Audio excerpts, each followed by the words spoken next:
අපිට කරුමයකට මේ රුවන්වැලිසෑයටවත් යන්න නෑනේ සැනසille.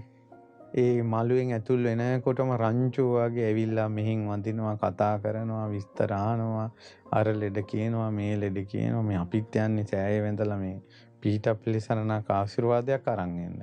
අර මිනිස්සු අපි මැත්තේ වැටෙනවා. තනියෙන් වඳින්න නෑ, පිටිපස්සේ තේනා ඉඳ ගන්නවා. කොච්චර කරදරයිද. ඉතින් ඒ වගේ අවස්ථාවල මමත් ප්‍රාර්ථනා කරලා තියෙනවා අනේ මේ කරදර බාධා නැතුව ඊළඟට මේ හිත රිදීන් නැතුව පින්කමක් කරගන්න ලැබේවා කියලා. එතකොට මට සත්පුරුෂ අවවාද ලැබිලා තියෙනවා. එහෙම ප්‍රාර්ථනා කරන්න හොඳ නෑ. එහෙම ප්‍රාර්ථනා කිරීම සාර්ථක නෑ කියලා. ප්‍රාර්ථනා කරන්න කියලා කිව්වා. රිදෙන්නේ නැති හිතක් ලැබේවා. දරා ගන්න පුළුවන් හිතක් ලැබේවා. සැලෙන්නේ නැති හිතක් ලැබේවා. හේතුව මෙතන හදන්න පුළුවන්. මේවා හදන්න බෑ වටේ පිටින්.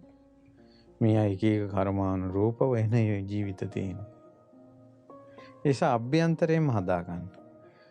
දරා ගන්න පුළුවන් හිතක්, ජය ගන්න පුළුවන් හිතක්, රිදෙන්නේ නැති හිතක්, ශක්තිමත් හිතක්. ඒ පිණිස අපි යම් පුහුණුවක් කළොත් හරියි. ඒකට කරදර බාධා නැති සමාජයක් නෙවෙයි අපි ප්‍රාර්ථනා කරන්න ඕනේ, අපිට ඒවට මුහුණ දෙන්න පුළුවන් හිතක්. බුදුරජාණන් වහන්සේ දේශනා කරනවා පින්වත් මහන්නේ සංසාරේ මම සයින්දව අස්වැයෝ වෙලා ඉපදිලා ඉන්න කාලවල සමහර යුද්ධවලට මාව තමයි, ඒ අශ්වයා තමයි අන්දලා යවන්නේ යුද්ධ සේනාවට. ඒකට ඒ අශ්වයාට වේගෙන් පුළුවන් අර කට්ටිය දුන්න අරන් ඊතලේ දුන්නේ රුවාගෙන විදින්න කලින් අශ්වයා ගියේ කොහෙද කියලාවත් හොයාගන්න බෑ. යාලට ඉලක්කේ ගන්න බැරි වෙනවා.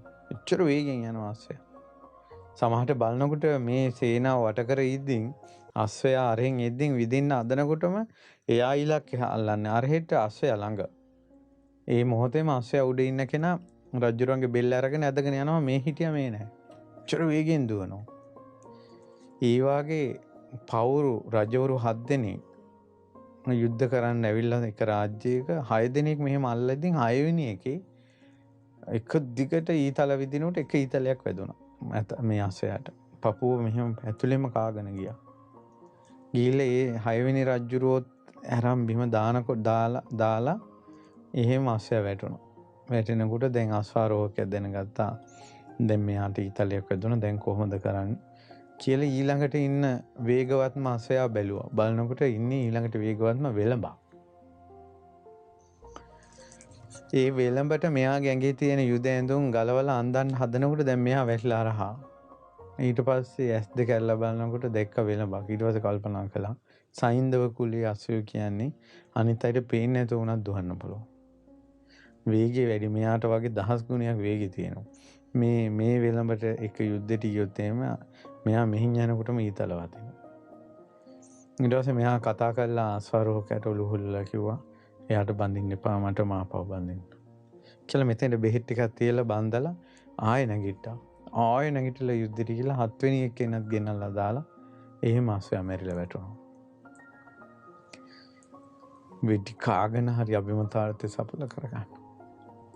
ඒව තුලින් මේ ඇතුලේ ඇතුණා වීරයක්.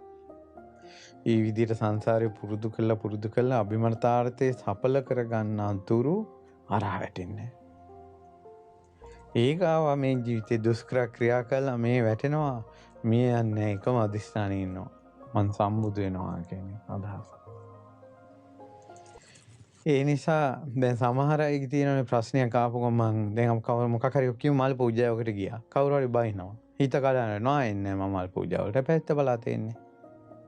අසපුවට පන්සලට වෙහෙරට යනවා. කවුරු හරි මොනවා හරි කියනවා. හිත රිදෙනවා. එන්නේ පැත්ත බලාත යන්නේ. ඒ වගේ වුණාම බුදු කෙනෙක් මුණ ගැහෙන්න යන ගමනේ කකුලේ කට්ටක් ඇනුනොත් ඇති ආපහු ගෙදර එන්න. ආයි බුදුවරු හොයාගෙන යන්නේ.